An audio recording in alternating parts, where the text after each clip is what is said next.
Welcome to another Time Travel with Tim and Mt.Washington Part 4.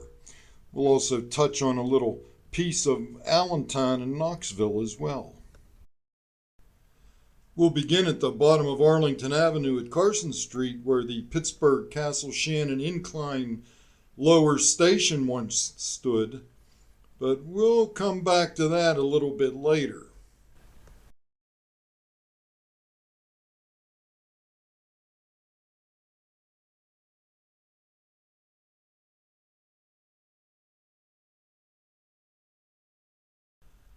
Driving up Arlington Avenue today gives you a glimpse of just a few of the many residences that used to exist along the road.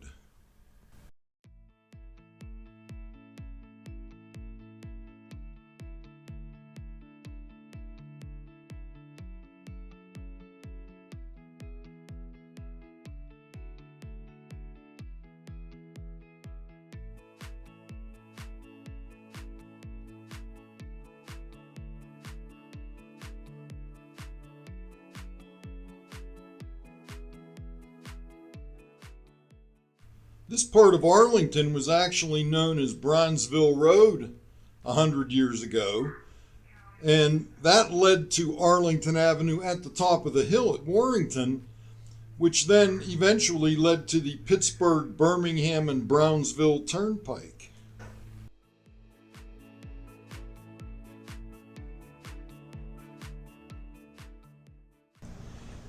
Now we're up on Warrington Avenue, and we're going to take a look at the old Knoxville Incline, which ran from the south side up to Allentown between January of 1890 to December of 1960, when it closed. This was the upper station of the incline. The Knoxville Incline was the second incline in Pittsburgh with a curved track, the other being the Nunnery Hill Incline in the Fineview neighborhood of Pittsburgh. It was the longest incline ever built in Pittsburgh, with over 2,600 feet of track. The lower station was on Bradish Street by South 11th. There's an empty lot there today.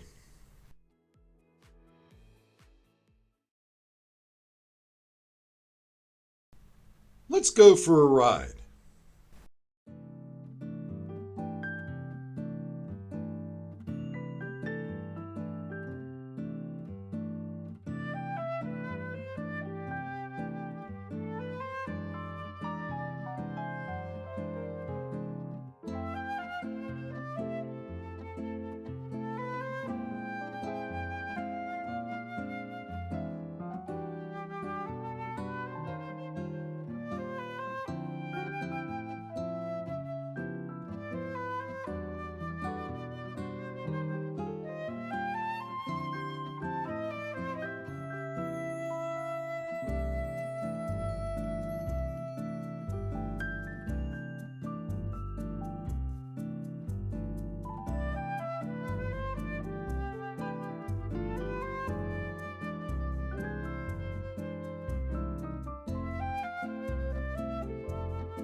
Straight ahead down Warrington was another incline, the Mount Oliver Incline.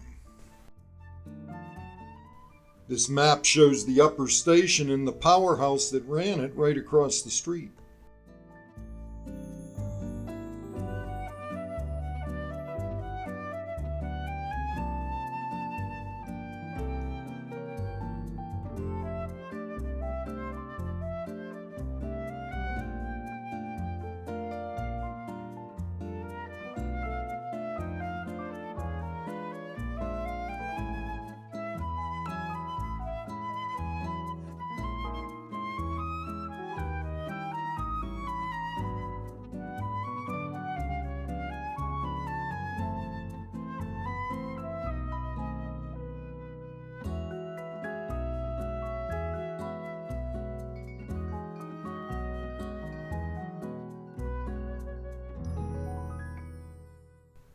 Mount Oliver Incline ran from Warrington down to Freiburg and 12th Street on the south side.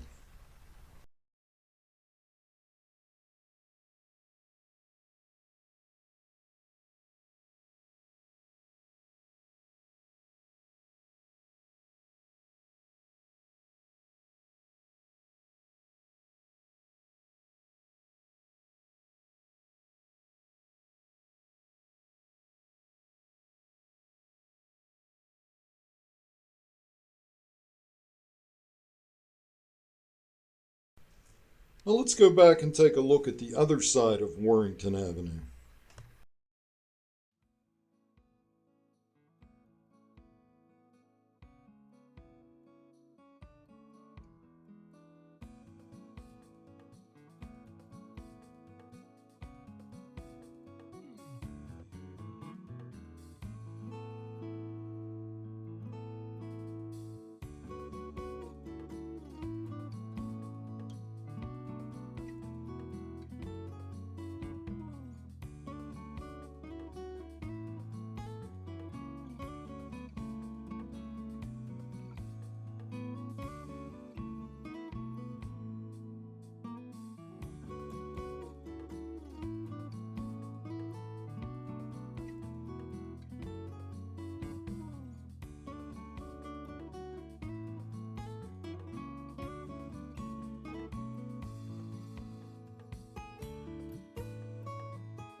This is coming down to Warrington from Boggs Avenue, the bottom of Warrington near Sawmill Run Boulevard.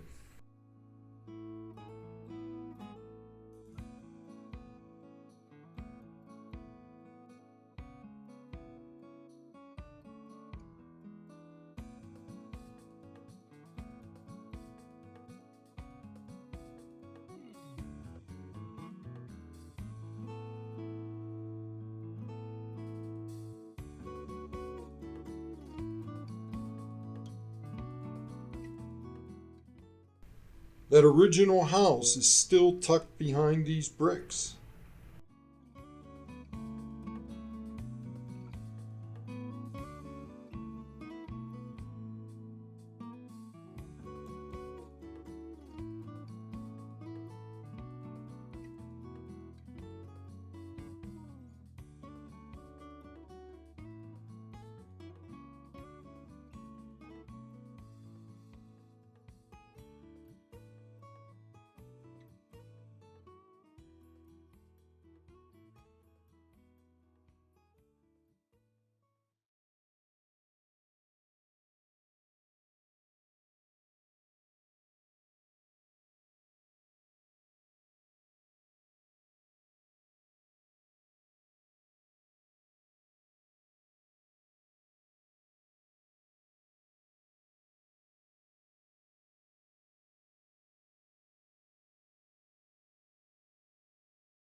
Now we're going to jump over to Boggs Avenue. You may remember these first couple pictures from Mt.Washington Part 3. The City of Pittsburgh Cargo Public School, built in 1896, was eventually bought by St. Justin Catholic Church, who used it for their school until St. Justin Plaza Senior High Rise was built in its place. Hard to imagine that corner building as a hotel, isn't it?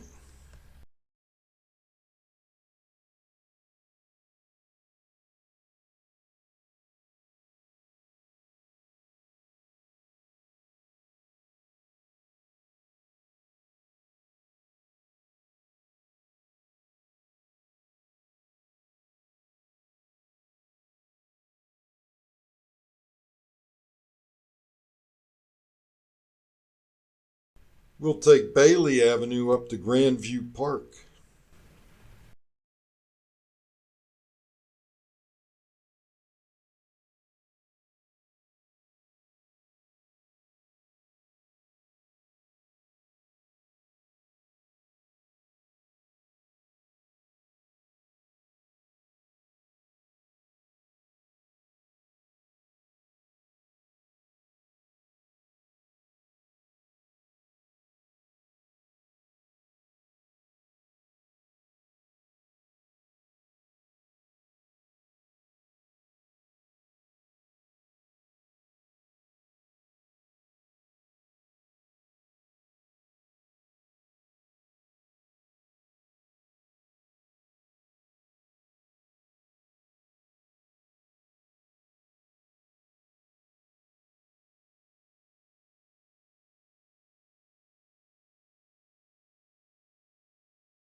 Let's go back to the park. Grandview Park was purchased in 1897 with money that had been allocated for it in 1895. But not much happened with it for a number of years. This Pittsburgh Press newspaper article from December 31st, 1900 says this: Grandview Park is located on a hillside. A road about wide enough for one man on a bicycle was cut through the land. If two vehicles meet going in opposite directions, one has to pull up on the hillside, taking chances on sliding over, and wait for the other to get by. No practical good is received from this park by the people in the neighborhood. It is the gathering place of a rough element, and scenes of disorder are right nightly occurrences. Disgraceful scenes are said to be enacted in the park while the police go passing by, swinging their maces and counting the stars. This has been going on for months. In fact, ever since the park was placed at the people's disposal, now they just want to get rid of it. The neighborhood folks were saying that they would rather have the new contagious disease hospital built there, or better known to them, they called it the pest house. As you can see from that other newspaper article, 35 years later, they felt a lot differently.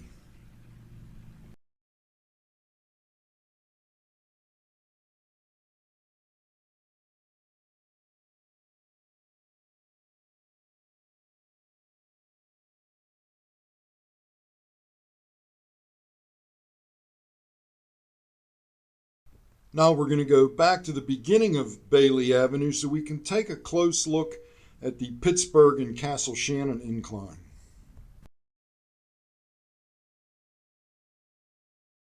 The Castle Shannon Incline opened full-time on March 7th, 1891. In 1892, an extension was built on the south slope to take South Hills passengers to and from the upper station so they can make a connection to their destination at the junction. The Pittsburgh and Castle Shannon Railroad started by hauling coal, and the incline on the right in this picture was its first incline, a coal hauling incline.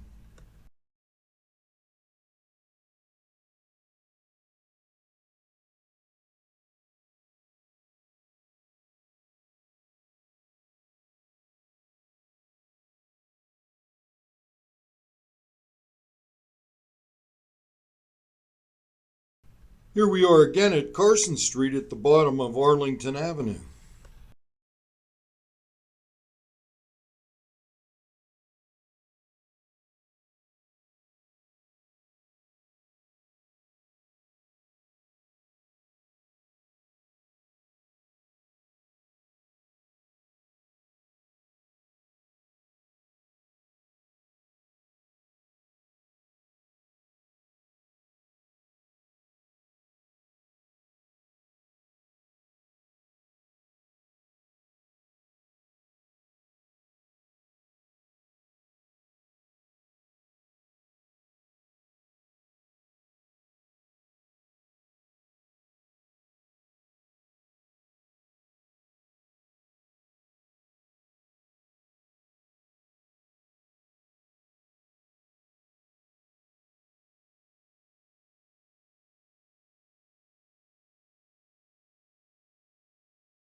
Level with me. Is it the girl or Ryan that got to you? I haven't figured that one out yet.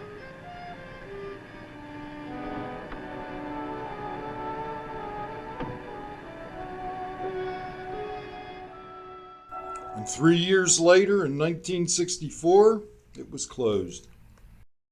So let's go back up to the top of the hill and look down the south slope.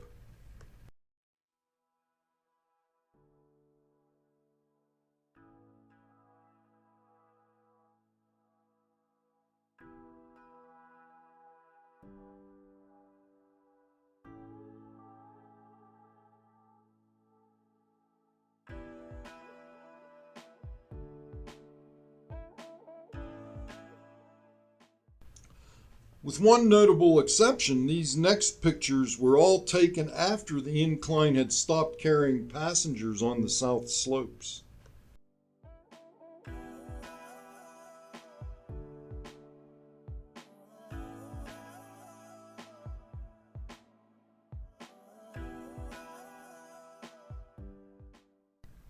The abandoned right-of-way is bordered on the east by Haberman Avenue and on the west by Laclede Street.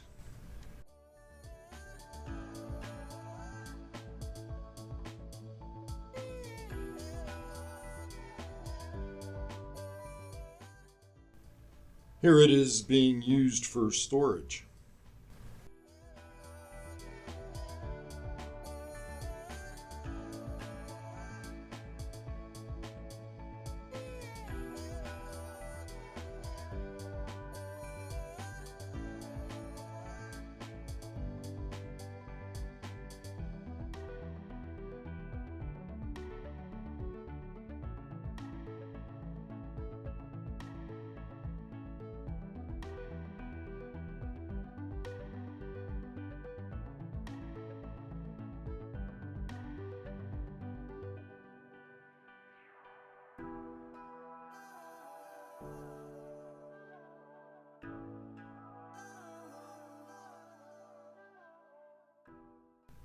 Here it is looking up the hill with Laclede on the left and Haberman on the right. While this picture shows a 1960s car on the same little bridge, the next picture shows a Castle Shannon incline car on the slopes around 1900.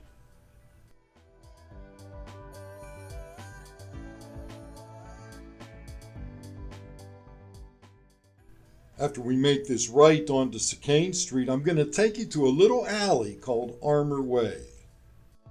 Those rectangular towers are the exhaust ventilation stacks for the Liberty tubes, which run directly underneath.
Now this is looking back in the opposite direction from the bottom of that hill.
Now we're going to jump up the hill a couple of blocks to Eureka Street.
Come in.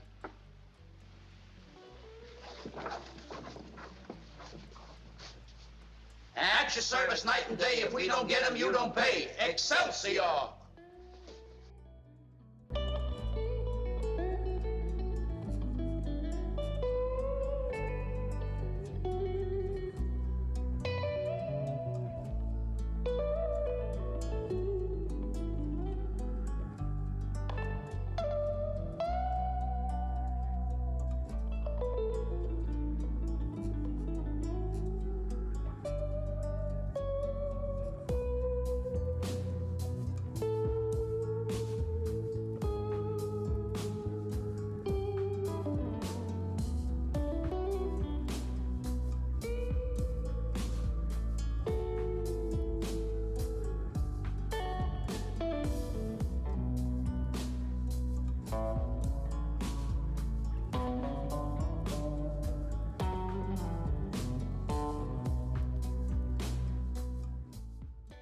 And as we turn back and look the other way, I hope you enjoyed this journey back in time.